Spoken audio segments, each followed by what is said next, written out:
ये वही मटेरियल है जो डायरेक्टली गंगा में छोड़ा जा रहा है। देखते ही देखते ओवरफ्लो होने लग गया है। ये नाला लगा जो काम करता है वो यहाँ आता नहीं, वो खाली अपने तरफ की रोटे बनाता है, नाली वाली सब कुछ बनवाता है। मास्क हटा नहीं सकता हूँ, उसके पीछे एक रीजन है।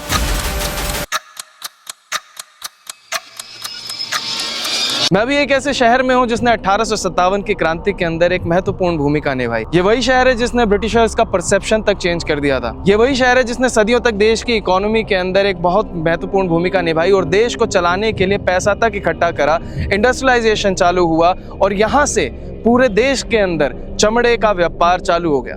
ये वही शहर है जहाँ से क्रांतियों की शुरुआत हुई। लेकिन आज यही शहर नेचर के लिए, ह्यूमैनिटी के लिए और एनवायरनमेंट के लिए कितना बड़ा थ्रेट बना हुआ है, आज वही आपको दिखाया जाएगा। ये और कोई शहर नहीं, यह है हमारा सबका फेवरेट कानपुर।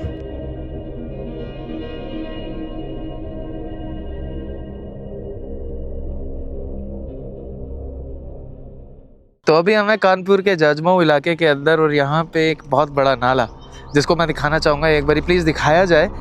और मैं अपने मुंह से ये जो है मास्क हटा नहीं सकता हूँ, उसके पीछे एक रीज़न है। ये नाला इतना गंदा बह रहा है, इतनी गंदी स्मेल आ रही है इसमें से कि अगर निकालने की भी कोशिश करी तो मैं पक्का उल्टी कर दूंगा। इतनी ज़्यादा गंदी हालत है। अच्छा, ये पूरा का पूरा केमिकल वाला सामान है। ये जितना भी जो बोलते हैं ना कि चमड़े की फैक्ट्री वाला सामान, जो चमड़े की फैक्ट्री का वेस्ट मटेरियल होता है वो गंगा के अंदर डाला जा रहा है। ये वही मटेरियल है जो डायरेक्टली गंगा में छोड़ा जा रहा है। ये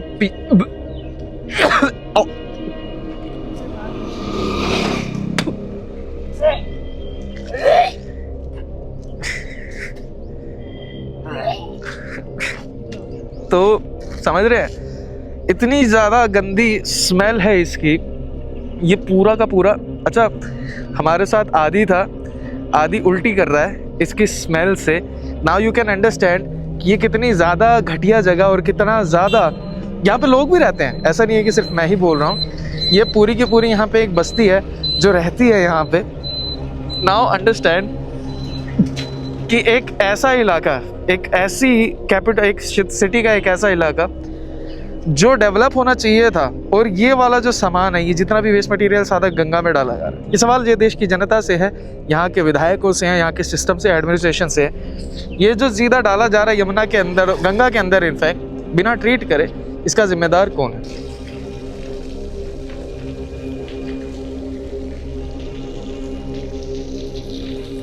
तो दर्दनाक महक सूंघने के बाद, थोड़ी बहुत उल्टी करने के बाद हम लोग आ चुके हैं इस मुहाने के ऊपर, जहाँ पे ये नाला सीधा गंगा में डाला जाता है। अब उसके पीछे एक बहुत बड़ी कहानी है जो कि भैया बताएंगे। अभी हमारी इनसे बात हो रही थी। पीछे एक प्लांट है, वो आपको एक बारी दिखाना चाहूँगा। वो जो प्लांट है बहुत हद तक काम नहीं कर पाता है जब यहाँ पे ओवरफ्लो होता है। नाले की हमने आपको हालत दिखा दी थी, नाले का पानी एकदम ग्रे हो चुका है बिकॉज उसके अंदर इतने ज़्यादा केमिकल्स हैं, इतने ज़्यादा फ्यूम्स हैं, जिसकी वजह से मछलियों का यहाँ पे बुरा हाल हो जाता है। तो उसके बारे में भैया बताएंगे। भैया अपने समय से ये सारी जो नाला डाला जा रहा है गंगा के अंदर सीधा, उसके ऊपर काम नहीं हो रहा है। ये बहुत दिन से काम हो रहा, आदमी आ जा रहे हैं मगर कोई नाला नहीं बन पा रहा। पानी ओवर हो जाता है, बहुत मछली की जान चली जाती है। मछलियों की तो जान जाती है, मैं देख रहा हूँ इससे गंदे पानी के अंदर मछलियाँ भी नहीं रह सकती हैं। आप बता रहे थे वो प्लांट अच्छे से काम नहीं करता है, ऐसा कैसे, क्या है पूरा सिस्टम बताएंगे हमें? प्लान ओवर हो, यहाँ पे रात में नाइट लगती है। अब नाइट में पानी ओवर हो जाता है तो पानी यहाँ चलने लगता है गंगा जी में। ठीक है, तो वहाँ पे जो बैरिकेड लगा रखा है इन लोगों ने, वो ओवरफ्लो होके सारा का सारा पानी यहाँ पे आने लग जाता है, उसमें सारा कचरा फंस जाता है। अच्छा, तो ये इतना ज़्यादा केमिकल डाला जा रहा है, आपके घर के आसपास जो पानी आता है जमीन के अंदर से, वो भी तो कंटेमिनेट हो चुका होगा। खराब आता है। तो आपको पानी पीने की व्यवस्था का क्या हिसाब? कुछ मोटरों में सही आता है, कुछ मोटरों में सही आता है। कितना फीट गहराई पे पानी ठीक है? 140, 50, 140, 150, 40।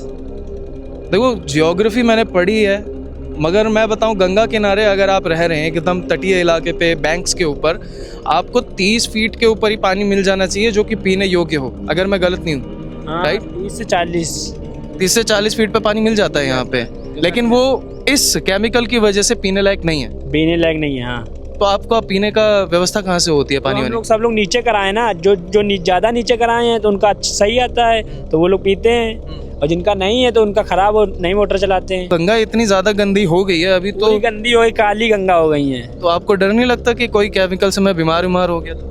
नहीं, डर तो नहीं लगता, नहा लेते हैं। अब नहाएंगे नहीं, क्या करेंगे, गंगा किनारे नहा लेते हैं अपना। लेकिन यहाँ पे सीधा का सीधा जो केमिकल वेस्ट डाला जा रहा है, जो बोलते हैं ना कि कानपुर के अंदर, कानपुर बहुत ज़्यादा फेमस है चमड़े के लिए, ये वही चमड़े का वेस्ट है जो सीधा गंगा के अंदर डाला जा रहा है, और यही वाला आगे जाता है बनारस वाली साइड। तो बहुत ही दर्दनाक एक्सपीरियंस रहा है मेरे, आदि और अशुमित के लिए। यहाँ पे हम मास्क हटा के बात नहीं कर सकते हैं, और ये जो हम लोगों ने अभी देखा है एक नदी का तिरस्कार होते हुए, मैं कहना चाहता हूँ कि यहाँ पे जो धर्म की राजनीति करते हैं, क्या उनको ये नदी गंदी होती नहीं दिखती?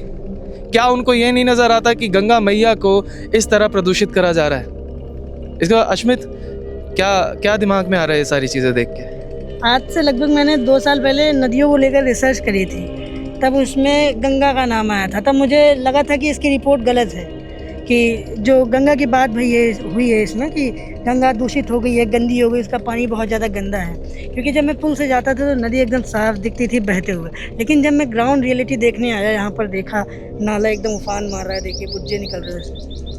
तो ये देखकर मुझे रियलिटी पता चली कि ये जो गूगल पर रिपोर्ट पड़ी है ये झूठी नहीं है, ये एकदम सही है। उधर देखेंगे तो जब मैं बात कर रहा था यहाँ के स्थानीय लोगों से जो मछली पालन करते हैं, उन्होंने बताया कि इसके अंदर उन्होंने मछलियाँ पाल के रखी हैं, और ये जो नाला है ये दिन में तो ऐसे ही रहता है नॉर्मल सा, लेकिन रात में जब ये ओवरफ्लो होता है और सीधा वहाँ जाता है, और जो उसमें मछलियाँ हैं वो मर जाती हैं, पानी के ऊपर तैरने लगती हैं। इससे इनका बहुत ज़्यादा नुकसान होता है, और मुझे लगता है कि इसको ये सही यहाँ के पार्षद, यहाँ के सांसद, यहाँ के विधायक और जो यहाँ के स्थानीय नेता है वही कराएंगे। मैं अगर चाहूँ भी इस गंगा के अंदर अभी पैर तक डालना, तो मैं 20 बारी सोचूं कि कहीं मैं अशुमित बीमार ना हो जाए। अशुमित सही कह रहा हूँ मैं जब आ रहा था तब मैंने सोच समझ के मैं कदम उठा रहा था कि मेरी तबीयत ना ख़राब हो जाए, क्योंकि ऐसी हवा, ऐसी बदबू हम लोग लखनऊ में फेस नहीं करते हैं, और यहाँ पर जब एकदम से पड़ता है तब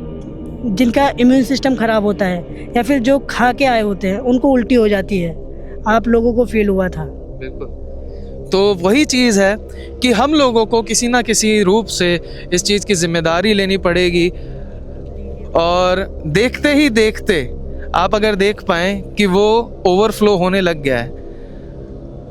यहाँ पे जितना भी पानी आ रहा था अब ये ओवरफ्लो होगा, और ये ओवरफ्लो होके ये जितना भी कंटेमिनेटेड वाटर है, ये जिसके अंदर जहरीले पदार्थ हैं, ये सीधा आप गंगा के अंदर जाने लग जाएंगे। देखिए वहाँ से देखिए आने लग गया है ये पानी अब, और ये सारा कंटेमिनेटेड वाटर है। इसके अंदर आप झाग देख सकते हैं, बुलबुले बन रहे हैं। ये केमिकल के बिना नहीं बन सकते।